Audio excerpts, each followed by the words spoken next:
Viewers എല്ലാവർക്കും ദിജോസ് വേൾഡിൻ്റെ പുതിയൊരു വീഡിയോയിലേക്ക് സ്വാഗതം. ഗ്രാമ്പൂ വെള്ളം കുടിക്കുന്നവർ അത് കുടിച്ചു കഴിഞ്ഞിട്ട് മസ്റ്റായിട്ട് അരമണിക്കൂറിനകത്ത് ചെയ്യേണ്ട ഒരു ഫെർട്ടിലിറ്റി എക്സസൈസിനെ പറ്റിയിട്ടാണ് ഇന്നത്തെ വീഡിയോയിൽ സംസാരിക്കുന്നത് കേട്ടോ. അതെന്താണെന്ന് നമുക്ക് നോക്കാം. വീഡിയോ നമുക്ക് സ്റ്റാർട്ട് ചെയ്യാം. ഇനി ഇൻ കേസ് ഗ്രാമ്പൂ വെള്ളം കുടിക്കാത്തവരാണ് നിങ്ങളെങ്കിൽ നിങ്ങൾക്കും ഈ ഒരു ഫെർട്ടിലിറ്റി എക്സസൈസ് ഫോളോ ചെയ്യാവുന്നതേ ഉള്ളൂ കേട്ടോ. മറ്റുള്ള എക്സസൈസുകളിൽ നിന്ന് ഫെർട്ടിലിറ്റി എക്സസൈസിനെ മാറ്റി നിർത്തുന്നത് അത് ഏറ്റവും കൂടുതൽ ഫോക്കസ് ചെയ്യുന്നത് നിങ്ങളുടെ പ്രത്യുൽപാദന അവയവങ്ങളെ സ്റ്റിമുലേറ്റ് ചെയ്യാനുള്ളതായതുകൊണ്ടാണ്. നമ്മുടെ പെൽവിക്കിൻ്റെ ഭാഗത്തോട്ടും ലോവർ അബ്ഡമൻ്റെ ഭാഗത്തോട്ടും ബ്ലഡ് സർക്കുലേഷൻ ഇംപ്രൂവ് ചെയ്യാൻ വേണ്ടിയിട്ട് സഹായിക്കുന്നവയാണ് ഈ ഫെർട്ടിലിറ്റി എക്സസൈസുകൾ എല്ലാം തന്നെ. പലപ്പോഴും നമ്മുടെ ലൈഫ് സ്റ്റൈൽ സെഡൻഡറി ആയി പോകുന്നത് കൊണ്ട് കൃത്യമായിട്ടുള്ളത് നല്ല സ്മൂത്ത് ആയിട്ടുള്ള ബ്ലഡ് സർക്കുലേഷൻ ചിലപ്പോൾ ഉണ്ടാകാത്ത സിറ്റുവേഷൻസ് ഉണ്ടാകുന്നു. അങ്ങനെയുള്ള ആളുകൾക്ക് അതൊക്കെ ഒന്ന് ഓവർകം ചെയ്യാൻ വേണ്ടിയിട്ട് ഇതൊക്കെ സഹായിക്കുന്നുണ്ട്. അതുപോലെ തന്നെ ഓൾറെഡി ഇപ്പോൾ PCOD തൈറോയിഡോ അല്ലെങ്കിൽ ഇത്തരത്തിലുള്ള പ്രശ്നങ്ങളോ ഒന്നുമില്ല, അൺഎക്സ്പ്ലെയിൻഡ് ആയിട്ടുള്ള ഇൻഫെർട്ടിലിറ്റി കൂടിയാണ് നിങ്ങൾ കടന്നു പോകുന്നതെങ്കിൽ അങ്ങനെയുള്ള ആളുകൾക്കും അവരുടെ പ്രത്യുൽപാദന അവയവത്തിനെ സ്റ്റിമുലേറ്റ് ചെയ്യാൻ വേണ്ടിയിട്ട് ഇതുപോലുള്ള ഫെർട്ടിലിറ്റി എക്സസൈസുകൾ നന്നായിട്ട് ചെയ്യാവുന്നതാണ് കേട്ടോ. അപ്പോൾ ഇവിടെ സംസാരിക്കാൻ പോകുന്ന ഫെർട്ടിലിറ്റി എക്സസൈസ് എന്ന് പറയുന്നത് ചെയർ പോസ് എന്ന ഫെർട്ടിലിറ്റി എക്സസൈസ് ആണ്. ചെയർ പോസ് എന്ന് പറയുമ്പോൾ നിങ്ങൾക്ക് മനസ്സിലായിട്ടുണ്ടാവും കസേരയായിട്ട് എന്തെങ്കിലുമൊക്കെ ഒരു ബന്ധം ഇതിനുണ്ടാവുമെന്ന്. നമ്മൾ കസേരയിൽ ഇരുന്നുകൊണ്ടുള്ള ഒരു എക്സസൈസ് അല്ല ഇത്. കസേരയിൽ നമ്മൾ ഇരിക്കുന്നത് എങ്ങനെയാണോ ആ രീതിക്ക് കസേര ഇല്ലാതെ ആ ഒരു പൊസിഷനിൽ നമ്മൾ ഇരിക്കുന്ന ഒരു എക്സസൈസ് ആണ് ഈ ചെയർ പോസ് എന്ന് പറയുന്ന ഒരു ഫെർട്ടിലിറ്റി എക്സസൈസ്. നമ്മുടെ കാലുകൾ കുറച്ചൊന്ന് ഗ്യാപ്പ് ഇട്ടതിന് ശേഷം നമ്മൾ നേരെ നമ്മുടെ ആ ഒരു സീറ്റിംഗ് പൊസിഷനിൽ നമ്മൾ ഇരിക്കുക. ഇരുന്നതിന് ശേഷം നമ്മുടെ കൈകൾ രണ്ടും നേരെ അങ്ങോട്ട് നേരെ ഒരു പൊസിഷനിൽ നീട്ടി അങ്ങ് പിടിക്കുക. നമ്മൾ പ്രജ്ഞയൊക്കെ പറയില്ലേ അതുപോലെ നേരെ അങ്ങോട്ട് കൈ രണ്ടും ചേർത്ത് നമ്മൾ അങ്ങോട്ട് ഒരേ ഒരു പാരലായിട്ട് വെക്കുക. സീറ്റിംഗ് പൊസിഷനിൽ നമ്മൾ ഇരിക്കുക. നിങ്ങൾക്ക് അറിയാൻ വേണ്ടിയിട്ട് ഞാനിവിടെ ഇമേജ് ആഡ് ചെയ്ത് കൊടുത്തേക്കാം കേട്ടോ. ഈ ഒരു ഫെർട്ടിലിറ്റി എക്സസൈസ് ആണ് ചെയർ പോസ് എന്ന് പറയുന്നത്. ഈ എക്സസൈസ് ചെയ്യുന്ന സമയത്ത് നമുക്ക് ഒരുപാട് ബെനിഫിറ്റ്സ് കിട്ടുന്നുണ്ട്. അതെന്തൊക്കെയാണെന്ന് നമുക്ക് നോക്കാം. ഏറ്റവും ആദ്യത്തേതെന്ന് പറയുന്നത് നമ്മുടെ ബോഡി സ്ട്രെച്ച് ആകാൻ വേണ്ടിയിട്ട് ഇത് സഹായിക്കുന്നുണ്ട് കേട്ടോ. അപ്പർ ബോഡി, നമ്മുടെ ഷോൾഡർ, ചെസ്റ്റ്, സ്പൈന്, നെക്ക് ഇതൊക്കെ സ്ട്രെച്ച് ആകാൻ വേണ്ടിയിട്ട് ഹെൽപ്പ് ചെയ്യും. ബോഡി ഒന്ന് ടോൺ ചെയ്യുന്നതിന് വേണ്ടിയിട്ടുള്ളൊരു സപ്പോർട്ടും ഇത് കൊടുക്കുന്നുണ്ട് കേട്ടോ. ഒപ്പം തന്നെ നമ്മുടെ ലെഗും അതുപോലെ തന്നെ സ്ട്രെച്ച് ആകുന്നുണ്ട്. ഇത് നമ്മുടെ ലോവർ അബ്ഡമൻ പോർഷനിലോട്ട് ബ്ലഡ് സർക്കുലേഷൻ കിട്ടുന്നതിന് വേണ്ടിയിട്ടും സഹായിക്കുന്നുണ്ട് കേട്ടോ.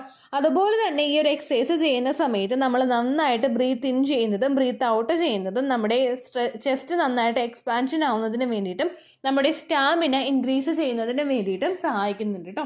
അടുത്തതെന്ന് പറയുന്നത് എല്ലാവർക്കും എല്ലാ തരത്തിലുള്ള യോഗയും ചെയ്യുമ്പോൾ കിട്ടുന്ന ഒരു ബെനിഫിറ്റ് ആണ്. നമ്മൾ ഫിസിക്കലിയും മെൻ്റലിയും ഒന്ന് റീഫ്രഷ് ആകുന്നതിന് വേണ്ടിയിട്ട് ഈ ഒരു യോഗ പോസ് ചെയ്യുന്നത് നിങ്ങളെ സഹായിക്കുന്നുണ്ട്. മൈൻഡൊക്കെ ഒന്ന് സ്ട്രെസ്ഡ് ഔട്ട് ആക്കുന്നതിന് വേണ്ടിയിട്ട് നമ്മളൊന്ന് മൈൻഡൊക്കെ നല്ല പോസിറ്റീവ് ആകുന്നതിന് വേണ്ടിയിട്ടുള്ളൊരു എൻവയോൺമെൻറ്റും ഈ ഒരു യോഗ പോസ് ചെയ്യുമ്പോൾ നിങ്ങൾക്ക് കിട്ടുന്നുണ്ട് കേട്ടോ.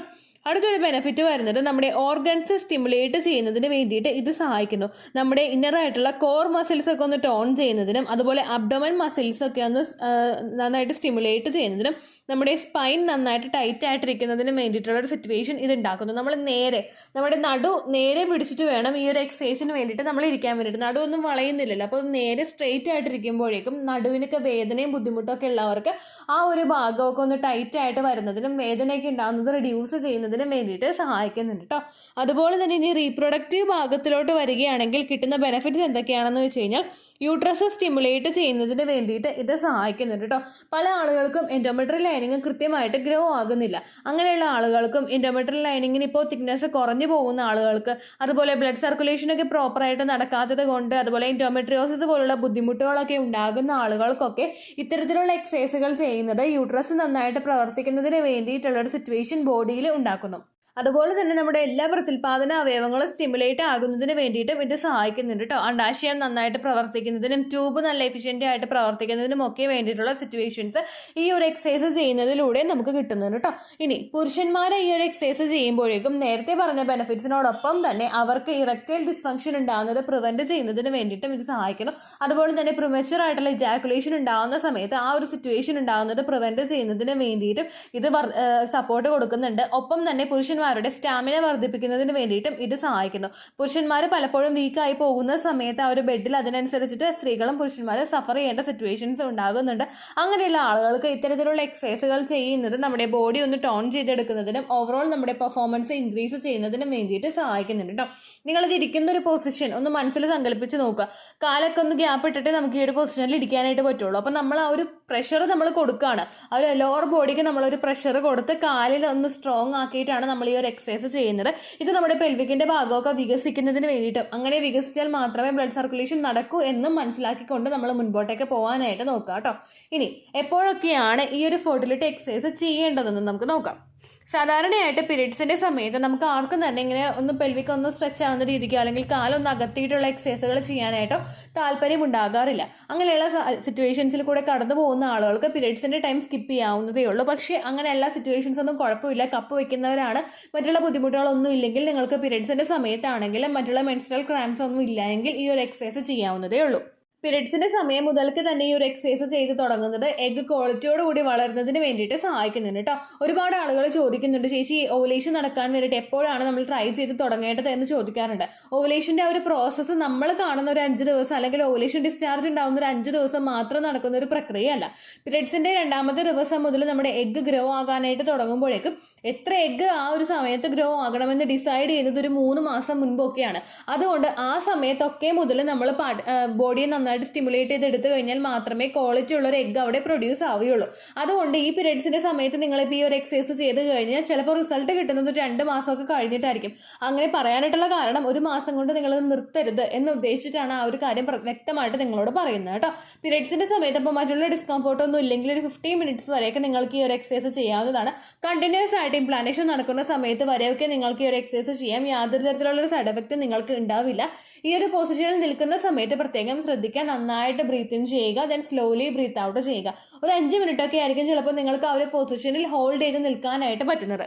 തുടക്കക്കാരിയായിട്ടുള്ള ഒരാൾക്ക് ചിലപ്പോൾ ഒരു 5 മിനിറ്റ് നിൽക്കാൻ പറ്റണമെന്നില്ല. ചിലപ്പോൾ ഒരു 60 സെക്കൻഡൊക്കെ ആയിരിക്കും നമുക്ക് നിൽക്കാൻ പറ്റുന്നത്. അത്രയും നേരം വരെ നിങ്ങൾ നിന്ന് നോക്കുക. അതിനുശേഷം നിങ്ങൾ റിലാക്സ് ചെയ്യുക. നോർമൽ പൊസിഷനിൽ, നമ്മൾ സ്റ്റാൻഡിങ് പൊസിഷനിൽ നിങ്ങൾ നിൽക്കുക. അതിനുശേഷം എഗെയിൻ നിങ്ങൾ ആ ഒരു രീതിക്ക് തന്നെ നിൽക്കുക. ദെൻ സ്റ്റോപ്പ് വാച്ച് ഓൺ ചെയ്ത് വെച്ചിട്ട് ഒരു 60 സെക്കൻഡ്സ് നിങ്ങൾ അതേ പൊസിഷൻ മെയിൻറ്റെയിൻ ചെയ്യുക. ദെൻ റിലാക്സ് ചെയ്യുക. ബ്രീത്ത് ഇൻ നന്നായിട്ട് ചെയ്യുക, ബ്രീത്ത് ഔട്ട് സ്ലോലി ചെയ്തിട്ട് നിങ്ങൾ ഈ ഒരു എക്സസൈസ് കണ്ടിന്യൂ ചെയ്യുക കേട്ടോ. ഇങ്ങനെ ഒരു രീതിക്ക് നിങ്ങളൊരു 10 മിനിറ്റ്സ് എങ്കിലും ഒരു ദിവസം ചെയ്യാനായിട്ട് നോക്കുക കേട്ടോ. തുടക്കത്തിൽ നിങ്ങൾ ചെയ്യുന്ന സമയത്ത് കാലിൽ നല്ല പെയിൻ നിങ്ങൾക്ക് ഉണ്ടാകും. മസിൽസിന്റെ ഭാഗത്ത്, മുട്ടിന് താഴെയുള്ള മസിൽസിന്റെ ഭാഗത്ത് നിങ്ങൾക്ക് വേദന ഉണ്ടാകും. കാരണം നമ്മൾ ആ പൊസിഷനിലൊന്നും അധികം യൂസ് ചെയ്തിട്ടുള്ളവരല്ല. ജിമ്മിലൊക്കെ പോയി വർക്കൗട്ട് ചെയ്യുന്നവർക്ക് ഓക്കെ, അവർ ഫെമിലിയർ ആണ്, അവർക്ക് പ്രശ്നമൊന്നും ഉണ്ടാവില്ല. പക്ഷെ അങ്ങനെ അല്ലാതെ ജസ്റ്റ് 1 ടൈം ചെയ്യുന്ന ഒരാൾക്ക് കാലിൽ വേദന ഉണ്ടാകും. നിങ്ങൾ അത് ഓർത്ത് സ്റ്റോപ്പ് ചെയ്ത് കളയരുത്. കണ്ടിന്യൂസ് ആയിട്ട് ആ ഒരു എക്സസൈസ് ചെയ്ത് കഴിഞ്ഞാൽ ആ എക്സസൈസുമായിട്ട് നിങ്ങളുടെ ബോഡി പൊരുത്തപ്പെടും. ആ ഒരു വേദന ആ ഭാഗത്തൊന്നും നിങ്ങൾക്ക് ഇല്ലാത്ത സിറ്റുവേഷൻ ഉണ്ടാവും കേട്ടോ. അപ്പോൾ അങ്ങനെ ഒരു 10 മിനിറ്റ്സ് എന്ന് പറയുന്നത് ഒരു 15 മിനിറ്റ്സ് ആക്കിയിട്ട് നിങ്ങൾ നീട്ടിക്കൊണ്ട് പോവുക. അതിനുശേഷം ഈ ഒരു എക്സസൈസ് ചെയ്ത് കഴിഞ്ഞിട്ട് ഒന്ന് റിലാക്സ് ആയി കഴിഞ്ഞിട്ട് നിങ്ങൾക്ക് ബാക്കിയുള്ള കാര്യങ്ങളൊക്കെ ചെയ്യാവുന്നേ ഉള്ളൂ. ഇനി രാവിലെ സമയത്ത് നിങ്ങൾക്ക് ചെയ്യാനായിട്ട് പറ്റുന്നില്ലെങ്കിൽ ഭക്ഷണം കഴിച്ചു കഴിഞ്ഞിട്ട് ഏകദേശം ഭക്ഷണമൊക്കെ ദഹിച്ച് നിങ്ങൾക്കൊരു വിശപ്പ് തുടങ്ങുന്ന സമയം ഉണ്ടാവുമല്ലോ, ആ സമയത്ത് ഈ ഒരു എക്സസൈസ് ചെയ്യുക. നമ്മൾ ഫാസ്റ്റിങ്ങിൽ നിന്നിട്ട് ഫെർട്ടിലിറ്റി എക്സസൈസുകളെല്ലാം തന്നെ ചെയ്യുന്നത് ബ്ലഡ് സർക്കുലേഷൻ നന്നായിട്ടുണ്ടാകാൻ വേണ്ടിയിട്ട് സഹായിക്കുന്നുണ്ട് കേട്ടോ. ഓവുലേഷൻ നടക്കുന്നതിന് മുൻപായിട്ട് ഇങ്ങനെയുള്ള എക്സസൈസുകളൊക്കെ ചെയ്യുന്നത് ക്വാളിറ്റിയുള്ള എഗ്ഗ് വളരാൻ സഹായിക്കുന്നത് പോലെ തന്നെ ഇംപ്ലാന്റേഷൻ നടക്കുന്ന സമയത്ത് ഇതുപോലുള്ള എക്സസൈസുകൾ നിങ്ങൾ ചെയ്യുന്നത് നിങ്ങളുടെ ഫെർട്ടിലൈസ്ഡ് ആയിട്ടുള്ള എംബ്രിയോയിലോട്ട് ബ്ലഡ് സർക്കുലേഷൻ നന്നായിട്ട് ഉണ്ടാകുന്നതിനും കുഞ്ഞിലോട്ട് വേണ്ടുന്ന എല്ലാ ന്യൂട്രിയൻസും ഓക്സിജൻ സപ്ലൈയും കൃത്യമായിട്ടുണ്ടാകുന്നതിനും കുഞ്ഞിന് ഹാർട്ട് ബീറ്റ് പോലുള്ള കാര്യങ്ങളെല്ലാം സ്റ്റാർട്ടിങ്ങിൽ തന്നെ കിട്ടി ഗ്രോത്ത് നന്നായിട്ട് ഇമ്പ്രൂവ് ആകുന്നതിനും ഒക്കെ വേണ്ടിയിട്ട് സഹായിക്കുന്നുണ്ട് കേട്ടോ. ഇനി പീരീഡ്സിന്റെ സമയത്ത് എനിക്ക് ചെയ്യാൻ പറ്റില്ലല്ലോ, എനിക്ക് അങ്ങനെ ഒരു ഡിഫിക്കൽട്ടി ഉണ്ടല്ലോ എന്ന് വിചാരിച്ചിട്ട് വിഷമിക്കുന്ന ആളുകൾ ഒട്ടും തന്നെ ടെൻഷൻ ആവണ്ട. ഫ്ലോ നിങ്ങൾക്കൊന്ന് കുറഞ്ഞു തുടങ്ങുന്ന ഒരു ഡേയ്സ് ഉണ്ടാവുമല്ലോ, ഒരു 3-4 ഡേയ്സ് ഒക്കെ ആകുമ്പോഴേക്കും ബ്ലീഡിങ് എല്ലാവർക്കും ഒന്ന് ഒതുങ്ങുമല്ലോ. ആ ദിവസം മുതൽ നിങ്ങൾ ചെയ്ത് തുടങ്ങിയാൽ മതി. അത്രയും ദിവസം ബ്ലീഡിംഗ് ഉള്ള അത്രയും ദിവസം നിങ്ങൾക്ക് ബ്രീത്തിങ് എക്സസൈസ് സ്ലോവിൽ ഇരുന്നിട്ടുള്ളത് ചെയ്യാവുന്നതാണ്, പ്രാണായാമം ചെയ്യാവുന്നതാണ്. ഇത് ചെയ്യാൻ പറ്റിയില്ല എന്ന് വിചാരിച്ചിട്ട് നമ്മൾ വിഷമിക്കേണ്ട ആവശ്യമൊന്നുമില്ല കേട്ടോ. അതുപോലെ തന്നെ ഓവുലേഷൻ കഴിഞ്ഞിട്ടുള്ള 6 ദിവസങ്ങളിൽ നിങ്ങളിത് ചെയ്യുന്നത് നിങ്ങളുടെ ഫലോപ്പിയൻ ട്യൂബ് നന്നായിട്ട് പ്രവർത്തിക്കുന്നതിനും എഗ് സ്പേമും തമ്മിൽ ഫെർട്ടിലൈസ്ഡ് ആകുന്നതിനും സെൽ ഡിവിഷനൊക്കെ നന്നായിട്ട് നടന്ന് ട്യൂബിൽ ഇംപ്ലാന്റ് ആവാതെ അത് പുഷ് ചെയ്തിട്ട് യൂട്രസിന്റെ ക്യാവിറ്റിയിലോട്ട് എത്തുന്നതിന് വേണ്ടിയിട്ടുള്ളൊരു സപ്പോർട്ട് കൊടുക്കുന്നതിന് ഫലോപ്പിയൻ ട്യൂബിനും ഒരു സപ്പോർട്ട് ഇത് കൊടുക്കുന്നുണ്ട് കേട്ടോ. ഇത്രയേ ഉള്ളൂ വീഡിയോ. യൂസ്ഫുൾ ആയി കാണുമെന്ന് വിശ്വസിക്കുന്നു. യൂസ്ഫുൾ ആവുന്നുണ്ടെങ്കിൽ ലൈക്ക് ചെയ്യുക, ഫ്രണ്ട്സിനൊക്കെ ഷെയർ ചെയ്ത് കൊടുക്കുക കേട്ടോ. എന്തെങ്കിലും സംശയം ഉണ്ടെങ്കിൽ നിങ്ങൾ കമൻസിൽ ചോദിക്കുക.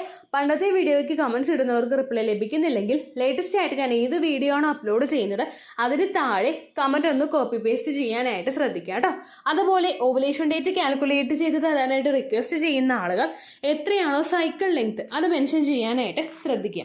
സൈക്കിൾ ലെങ്ത് എന്നതുകൊണ്ട് ഉദ്ദേശിച്ചത് ഓരോ മാസവും എത്ര ദിവസം കൂടുമ്പോഴാണോ ബ്ലീഡിങ് വരുന്നത് അതാണ് സൈക്കിൾ ലെങ്ത്. കഴിഞ്ഞ മാസം ഒരു 8-ാം തീയതിയാണ് ബ്ലീഡിങ് ആയതെങ്കിൽ ഈ മാസം 6-ാം തീയതിയാണ് ബ്ലീഡിങ് ആയതെങ്കിൽ കഴിഞ്ഞ മാസം 8-ാം തീയതി മുതൽ ഈ മാസം 6-ാം തീയതി വരെ എത്ര ദിവസമുണ്ടോ അത് കാലണ്ടറിൽ എണ്ണി തിട്ടപ്പെടുന്നതാണ് നിങ്ങളുടെ സൈക്കിൾ ലെങ്ത്. സൈക്കിൾ ലെങ്ത് നമ്മൾ കൃത്യമായിട്ട് കാൽക്കുലേറ്റ് ചെയ്യുകയാണെങ്കിൽ ഓവുലേഷൻ ഡേറ്റ് എളുപ്പത്തിൽ കണ്ടുപിടിക്കാൻ വേണ്ടിയിട്ട് ഒരുപാട് ആപ്ലിക്കേഷൻസും ഒരുപാട് ഓൺലൈൻ ആയിട്ടുള്ള വെബ്സൈറ്റുകളും ഇന്ന് നമുക്ക് അവൈലബിൾ ആണ്. പ്ലേ സ്റ്റോറിൽ പോയിട്ട് ഓൺലൈൻ ഓവുലേഷൻ ട്രാക്കർ എന്ന് ടൈപ്പ് ചെയ്ത് കഴിഞ്ഞാൽ നിങ്ങൾക്ക് അതുമായിട്ട് ബന്ധപ്പെട്ടിട്ടുള്ള ആപ്ലിക്കേഷൻസ് കിട്ടും. അത് പറ്റുന്നില്ല എങ്കിൽ ഗൂഗിളിൽ പോയിട്ട് ഓൺലൈൻ ഓവുലേഷൻ കാൽക്കുലേറ്റർ എന്ന് ടൈപ്പ് ചെയ്ത് കഴിഞ്ഞാൽ അതുമായിട്ട് ബന്ധപ്പെട്ടിട്ടുള്ള വെബ്സൈറ്റുകൾ നിങ്ങൾക്ക് കിട്ടും. അതിൽ നിങ്ങളുടെ ലാസ്റ്റ് മന്തിലെ മെൻസ്ട്രേഷൻ്റെ ഡേറ്റും ഒപ്പം ഞാൻ ഈ പറഞ്ഞ രീതിക്ക് നിങ്ങൾ കാൽക്കുലേറ്റ് ചെയ്യുന്ന സൈക്കിൾ ലെങ്ത്തും എൻ്റർ ചെയ്ത് കൊടുക്കുകയാണെങ്കിൽ നിങ്ങൾക്ക് കൃത്യമായിട്ട് ഓവുലേഷൻ ഡേറ്റ് കണ്ടുപിടിക്കാനായിട്ട് സാധിക്കും. ഫെർട്ടൈൽ ടൈം പീരീഡും നിങ്ങൾക്ക് കിട്ടും. അതായത് എത്ര ദിവസം മുതൽ കോൺടാക്ട് ചെയ്ത് തുടങ്ങിക്കഴിഞ്ഞാൽ നിങ്ങൾ പ്രഗ്നൻ്റ് ആകും എന്നുള്ളൊരു ഡേറ്റും നിങ്ങൾക്ക് പ്രോപ്പറായിട്ട് കിട്ടും കേട്ടോ. ഇത് കാൽക്കുലേറ്റ് ചെയ്യുന്ന സമയത്ത് സൈക്കിൾ ലെങ്ത് കാൽക്കുലേറ്റ് ചെയ്യുന്ന സമയത്ത് നിങ്ങളുടെ ആ ഒരു കലണ്ടറിൽ നോക്കി തന്നെ നിങ്ങൾ കാൽക്കുലേറ്റ് ചെയ്യുക. പല മാസങ്ങളിലും 30-31 ദിവസമുണ്ട്, അതുകൊണ്ടാണ് അങ്ങനെ പറഞ്ഞത്. ഒപ്പം നിങ്ങൾക്ക് ബ്ലീഡിങ് തുടങ്ങിയ ദിവസത്തിന് വേണം നിങ്ങൾ ഡേ 1 ആയിട്ട് എടുക്കാൻ വേണ്ടിയിട്ട്. സ്പോട്ടിങ് തുടങ്ങിയ ദിവസത്തിനെ, അതായത് ചെറുതായിട്ട് ഡിസ്ചാർജ് പോയി തുടങ്ങിയ ദിവസത്തിനെ നിങ്ങൾ കൺസിഡർ ചെയ്യേണ്ട ആവശ്യം ഇല്ല കേട്ടോ. അപ്പോൾ ഇത്രയേ ഉള്ളൂ വീഡിയോ. അടുത്തൊരു വീഡിയോ ആയിട്ട് നമുക്ക് വീണ്ടും കാണാം. ബൈ.